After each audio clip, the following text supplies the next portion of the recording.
NDTV की कचहरी में बात अब उस कचहरी की जो दुनिया के सबसे पुराने लोकतंत्र में युद्ध के बाद के हालातों में कौन नायक है, कौन खलनायक है, इस बात का फैसला करने बैठी थी। सवाल जवाब, जवाब में फिर उल्टा सवाल और फिर एक और सवाल। ईरान युद्ध के बाद रक्षा मंत्री पीट हेग्सेथ की पहली संसदीय पेशी है ये, लेकिन ये सिर्फ एक सुनवाई नहीं थी।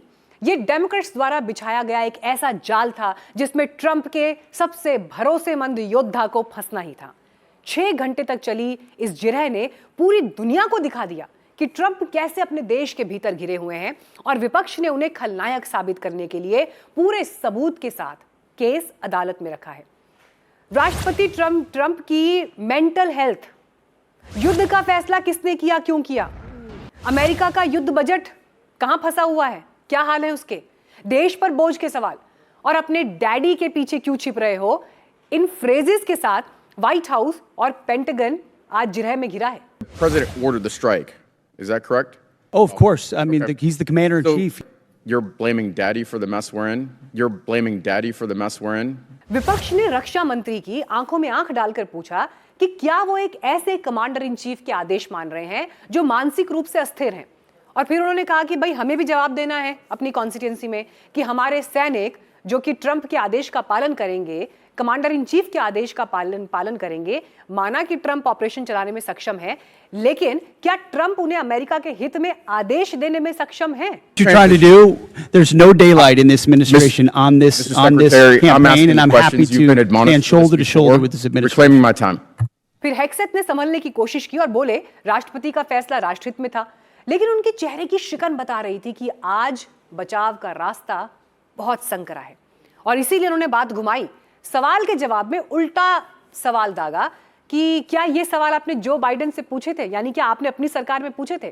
तो देखिए, अमूमन जो राजनीति में रवायत चलती है और आजकल तो बहुत चलती है, अंग्रेजी में कहते भी है ना व्हाट अबाउट री, मतलब आज कोई सवाल पूछे और सवाल अगर आपकी विचारधारा के उलट है या राजनीतिक विचारधारा के उलट है तो आप पलटकर पूछ लें कि अच्छा, लेकिन जब वो XYZ हुआ तब तुम कहां थे, या क्या जब तुम सरकार में थे तो तुमने क्या किया।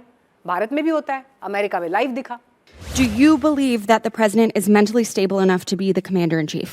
Did you ask the same question of Joe Biden for 4 years? Mr. Secretary, Joe Biden is not the president. Mr. Trump has been president for a year and a half, and I'm asking you did right not, now. and I won't even engage with the level of disparagement that you're putting on the commander in chief. तो ये जो तेज तर्रार senator हैं जो सवाल पूछ रही हैं, जिन्होंने पीट हेग्सेथ के पसीने छुड़ा दिए और जो इस वक्त पूरी दुनिया में वायरल हैं, ये हैं डेमोक्रेट सांसद सारा जेकब्स। सारा डेमोक्रेटिक पार्टी की वो कद्दावर नेता हैं जिन्हें पेंटागन की नब्ज पकड़ने का माहिर माना जाता है। पूर्व मानवाधिकार वकील, मिलिट्री बजटिंग की एक्सपर्ट। तो सारा ने हमेशा सेना के राजनीतिकरण का विरोध किया है। उनकी पहचान एक ऐसे नेता की है जो ट्रंप की अमेरिका फर्स्ट नीति की धज्जियां उड़ाने की माहिर है। पीट हेग्सेथ ने इन्हें डेमोक्रेट सरकार और जो बाइडेन के शासन की भी याद दिलाई, तो भी सारा अपनी बात पर टिकी रही कि मैं वर्तमान सरकार की बात कर रही हूं, जो आज राष्ट्रपति हैं उन पर सवाल पूछ रही हूं। जिरह के दौरान उन्होंने सिर्फ सवाल नहीं पूछे, बल्कि वो सबूत भी साथ लेकर आई थी। इस जिरह के दौरान ही ट्रंप के सोशल मीडिया पोस्ट और इन पोस्ट में जो गाली टाइप के शब्द होते हैं ना, उनसे जुड़े पोस्टर भी लहराए गए। जिस पोस्ट में ट्रंप ने खुद को ईसा मसीह की तरह दिखाया था, उस पर तो सारा ने सीधे सवाल पूछ लिया कि मैं तो यहूदी हूं, लेकिन अमेरिका की क्रिश्चियन आबादी यकीनन ट्रंप के इस पोस्ट को आपत्तिजनक मानती है, बर्दाश्त नहीं कर सकती। तो बताइए, क्या ट्रंप मेंटली स्टेबल हैं?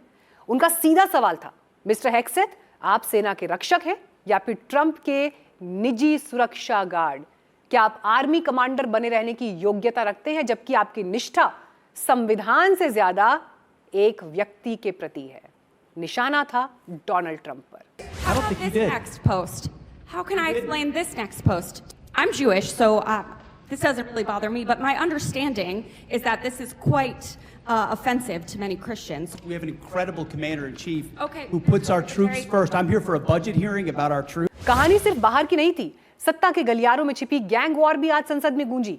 चर्चा चली कि कैसे उपराष्ट्रपति जेडी वैंस और पीट हेग्सेथ के बीच तलवारें खिंची हुई हैं।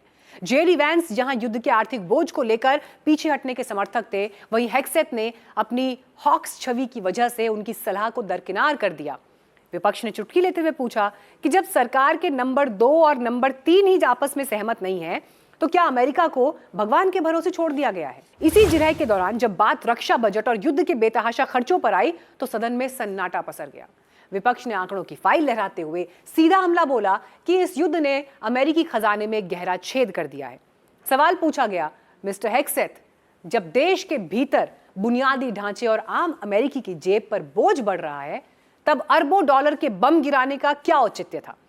क्या ये युद्ध बजट केवल हथियार बनाने वाली कंपनियों की तिजोरियां भरने के लिए था या वास्तव में राष्ट्र की सुरक्षा के लिए था? विपक्ष ने आरोप लगाया कि पेंटागन ने बजट की सीमाओं को लांघकर जनता के टैक्स का पैसा इस युद्ध में झोंक दिया, जिसकी कोई क्लियर स्ट्रैटेजी नहीं थी। हेग्सेथ जब इसके बचाव में उतरे तो उनके पास रणनीतिक संपत्ति जैसे भारी भरकम शब्द तो थे, लेकिन खर्चों का सटीक हिसाब नहीं था। This war of choice is a political and economic disaster at every level. Don't say I support the troops on one hand and then a 2-month mission is a quagmire. 6 घंटे बाद जब पीट हेग्सेथ संसद की सीढ़ियों से नीचे उतरे तो उनके पीछे सवालों का एक ऐसा पहाड़ था जिसे ढाना नामुमकिन था। विपक्ष अपने मकसद में कामयाब रहा। दुनिया के सामने ट्रंप और हेग्सेथ को युद्धोन्मादी और खलनायक साबित करने में।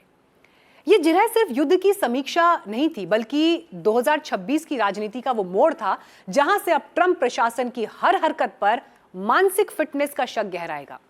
अमेरिका में हुई इस जिरह ने लेकिन एक और बात है जो पूरी दुनिया को बताई है कि युद्ध के मैदान में भले ही अमेरिका का अपर हैंड हो, लेकिन लोकतंत्र और जवाबदेही के पैमाने पर व्हाइट हाउस को अभी आगे भी अग्नि परीक्षा का सामना करना है।